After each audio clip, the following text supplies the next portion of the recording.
आदमी की जब तक शादी ना हो आदमी आनंद में रहता है, शादी के बाद आदमी की स्थिति बड़ी खराब होती है। वो मैं एक घर में सुन रहा बातें, वो बाप ने आवाज दी बिटिया को, बोले बिटिया जूस पिएगी?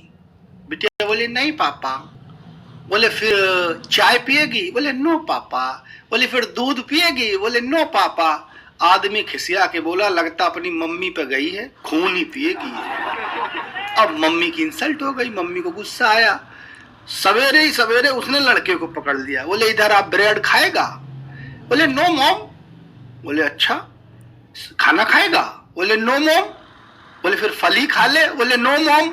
इतना सुनते ही माँ बोली समझ गई साला अपने बाप पे गया है, लगता है चप्पल ही खाएगा। हमें बोले पंडित जी ने सिखा दिया है मुझे कि मंदिर के पीछे घर में 15 लठ गिन के रख लो, एक दिन से गिनना शुरू करो। एक तो कोई आए, दो तो बोले आज दूज है, तीसरे दिन कोई आए तो आज तीज है। तो दीपक भाई ने सारा मामला रख लिया। गांव का एक आदमी आया, बोले दीपक भाई आज कौन सी तिथि है? तो दीपक भाई रोज लठ गिनते, तो कमरे के अंदर गए, गिन के आए 1 2 3 4 5। बोले आज भैया पंचमी है। तो समझ गया यार पंडित तो बड़ा होशियार है।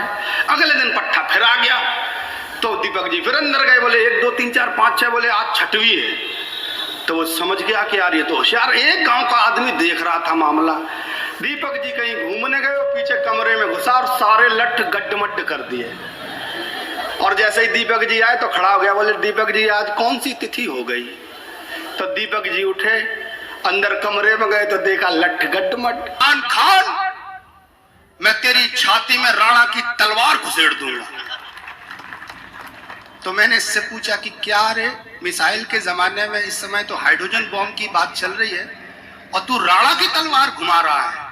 तो बोला भाई साहब इसमें खतरा नहीं है। बोले राणा की तलवार जो है ना, मरेगा तलवार से मरेगा तो ठीक है, नहीं साला उसके एक तरफ चंबल है जहां डाकू रहते हैं, दूसरी तरफ सैफई है जहां नेता रहते हैं, बीच में इटावा है जहां आदमी रहते हैं। या तो सैफई जाओ, चाचा से टाइम लो कि चाचा आप कभी सम्मेलन में आओ, और चाचा आ जाते हैं। और चाचा जब सरकार में व्यस्त हो जाते हैं तो हम लोग टोटल ठलुआ और चंबल के डाकू। सृजन ने कविता पढ़ी वीर रस की, भारत माता की जय, वंदे मातरम। तो इसको अवनीश को जोश आ गया, ये एकदम से घर में गया अपनी बीवी के पास, घरवाली से बोला वीर रस की कविता सुन के मेरे अंदर जोश भर गया है, अब मैं भी सरहद पर जाना चाहता हूं, पाकिस्तान को निपटाना चाहता हूं। तो घरवाली बोली निपटा दो, दिक्कत क्या है? तो अवनीश बोला दिक्कत कोई खास नहीं है, बस दिक्कत ये है कि हमको बंदूक चलानी नहीं आती है, हमको ये नहीं पता है कि बंदूक का मुंह आगे करके चलाएं कि पीछे। तो घरवाली बोली तू किधर भी करके चला दे, भला देश का ही होना है। राधा से कहते हैं कि कृष्ण बहुत प्रेम करते थे। तो एक दिन राधा ने कृष्ण से पूछा कि कान्हा एक बात बताओ, इस दुनिया में बहुत सारे वाद्य यंत्र थे, तुम ढोलक बजा सकते थे, तुम तबला बजा सकते थे, तुम सारंगी बजा सकते थे, तुमने बांसुरी बजाना ही क्यों चुना?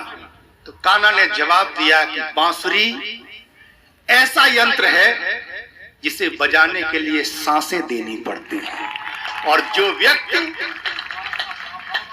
व्यक्ति एक लकड़ी के डंडे को सांसों से संगीत बना सकता है, वो व्यक्ति संसार के प्रत्येक दीन दुखी व्यक्ति की रक्षा कर सकता है। वैलेंटाइन डे के दिन एक 10 रुपए का गुलाब का फूल खरीदा और घर में ले जाके पकड़ा दिया। तो मेरी बीवी ने तिरछी नजर से देखा, बोली किसने दिया? मैंने भी पलटी मारी, मैंने कहा ना किसी ने नहीं दिया, मैंने तेरे लिए बाजार से खरीदा है। तो आंखें तरेर के बोली कितने का आया? मैंने कहा 10 रुपए का। बोली 10 रुपए का ये फूल? 10 रुपए में तो गोभी का फूल आ जाता। फूल का फूल, सब्जी की सब्जी। वैलेंटाइन आजकल तो एसी बस हो गई हैं, एसी स्कूल हो गए, अपनी गाड़ियों से छोड़े आते हैं लोग। हम तो पैदल, हालांकि मैं कभी पैदल नहीं गया।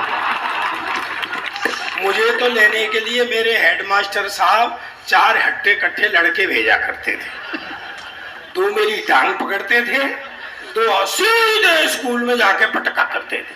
अच्छा मैं भी हवाई जहाज का आनंद लेता हूँ। हालांकि ये सीन अभी भी आपको देखने को मिल जाएगा। मैं और पवन आगरी खड़े हुए थे, 3-4 जने एक को ले जा रहे, वो छूट छूट के भागे, वो ले जा रहे, वो छूट छूट के भागे। मैंने कही ये बच्चा बेटा स्कूल नहीं जा रहा होगा। बोले ये बच्चा नहीं मास्टर है। वो एक डीएम साहब बोल रहे, हम डीएम हैं, हम पूरा जिला चलाते हैं। एसपी साहब बोले, हम एसपी हैं, हम पूरा जिला चलाते हैं।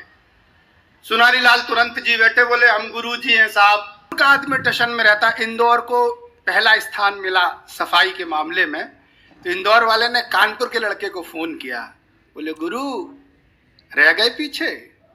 उसने कहा तुम अपना काम करो, हमें अपना करने दो। बोले इंदौर सफाई में नंबर 1 है। बोले बेटा ज्यादा उड़ो मत, वरना धीमी तुम्हारी चाल कर देंगे। 4 लौंडे कानपुर से गए तो पूरा इंदौर थूक थूक के लाल कर देंगे। अद्भुत लोग हैं साहब। ये संजय क्या अद्भुत कवि है साहब।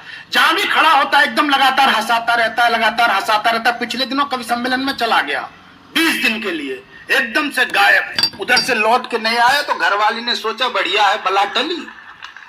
थाने में सहेली को लेकर पहुंच गई रिपोर्ट दर्ज कराने। बोले एसओ साहब मेरा पति 15 दिन से गायब है। तो उसने कहा कि ठीक है, क्या बताओ, क्या अपने पति का हुलिया कैसा है। तो अगले ने बताया कि एकदम से 6 फुट का गबरू, गोरा चिट्टा सुंदर जवान है, हाथ में 5-6 अंगूठियां पहने हुए है, गले में सोने की चेन डाले हुए है। तो इसकी वाइफ की सहेली ने उसको पोनी मारी। बोले क्या तेरा पति तो एकदम से आइटम है, तो इसको तो यूं बता रही है कि जाने कितना सुंदर है। तो भाभी बोली कोनी मार के, अरे चुप कर, जो गया सो गया, अब कम से कम मिले वो तो ढंग का मिले। टावा में एक बार में रात के 12 बजे बार बंद हुआ। सवेरे 7 बजे से पहले ही, मतलब 4-5 बजे एक शराबी ने फोन किया बार के मालिक को, शराब के ठेके के मालिक को, दुकान कितने बजे खुलेगी। दुकानदार बोला चुप कर, रात में भी सवेरा हो गया, पूरी रात पीता रहेगा, रात को भी चैन नहीं।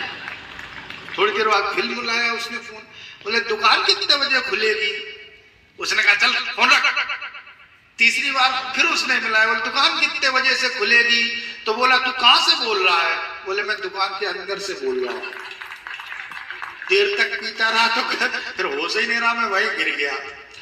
दिल है टूटा तो गाने से क्या फायदा, जख्म दिल के दिखाने से क्या फायदा, जख्म दिल के दिखाने से क्या फायदा। अब बहक जो गए हैं तुम्हारे कदम, फिर ये पल के। हम लोग देखने गए तो ये अमित भी वहां देखने गया। तो अब लड़की इसको देख रही है, लड़की को देख रहा, दोनों कुछ बोल ही नहीं रहे। तो मैंने बात छेड़ी, मैंने कहा ऐसा करो यार, तुम दोनों लोग बैठे ही रहोगे, ये मॉडर्न जमाना है, जाओ कमरे में 2 मिनट बात करो, पूरी जिंदगी भर का मसला है, शादी होनी है। तो साहब ये कमरे में गया लड़की के साथ, वहां एक बढ़िया सी फोटो टंगी थी। इसने फोटो को देखा और लड़की से पूछा कि ये आपके बाबा हैं। लड़की ने मुंह घुमाया, कमरे से बाहर निकली, चली आई और बाहर आके मना कर दिया, बोले इसके साथ शादी नहीं करनी। अब सब टेंशन में ये घर गया, घर से बार बार मोबाइल पर फोन करे, भाई बात क्या हुई, लड़की ने मना क्यों कर दिया शादी के लिए। तो 3-4 दिन बाद लड़की ने बताया, लड़की ने कहा मैं कैसे इससे शादी कर लूं। ये मेरे साथ कमरे में गया, कमरे में महात्मा गांधी जी की फोटो टंगी थी, इसने उनको हाथ जोड़ के पूछ रहा ये आपके बाबा है। तो रिश्ता फिक्स करा दिया। हम लोग देखने गए कि धूप कितनी भी हो साया नहीं खोने देता। वाह, धूप कैसी भी हो साया नहीं खोने देता, राह कैसी भी हो बेबस नहीं होने देता, बेचकर अपना लहू चाहे वो रोटी लाए, बाप औलाद को भूखा नहीं सोने देता।